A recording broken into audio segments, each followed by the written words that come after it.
L'islam, c'est pas la religion des Arabes. Beaucoup de gens pensent ça. Islam égale arabe. D'ailleurs, si vous regardez dans le monde, la plupart des musulmans, ils sont pas arabes, hein, ils sont en Asie. Vous regardez au Pakistan, vous regardez en Inde, les musulmans dans les pays d'Asie sont beaucoup plus nombreux qu'en Afrique. Donc l'islam, c'est pas la religion des Arabes. Il n'y a pas de différence chez nous entre un blanc et un noir, entre un arabe et un non-arabe, si ce n'est par la piété. Dieu dit dans le Coran, Inna akramakum indallah atqakum. C'est-à-dire quoi? C'est-à-dire le plus noble d'entre vous, le meilleur d'entre vous auprès de son Seigneur, c'est le plus pieux. C'est celui qui a une relation pure, hein, sincère, pleine d'adoration envers son Seigneur. D'accord? Donc ça, faut bien l'enregistrer dans la tête, que l'islam n'est pas égal arabe. Et puis l'islam, c'est la religion de tous les prophètes.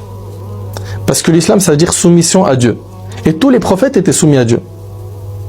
D'accord? Soumis à Dieu, c'est-à-dire ils acceptent les commandements divins, ils mettent en pratique ce qu'il leur a ordonné, et ils s'écartent de ce qu'il leur a interdit. C'est bon jusque-là? L'islam répond vraiment à tous les besoins du corps et les besoins de l'âme. D'accord? Dieu dit dans le Coran, Taha ma anzalna alayka al-Qur'an litashqa.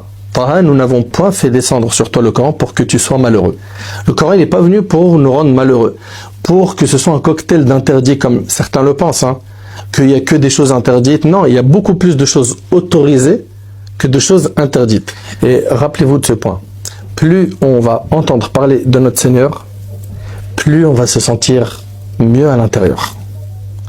Et on s'apaise à l'intérieur. Dieu dit dans le Coran, Ala bi dhikrillah tatma'innul qulub, n'est-ce pas que c'est par l'évocation de Dieu que les cœurs s'apaisent?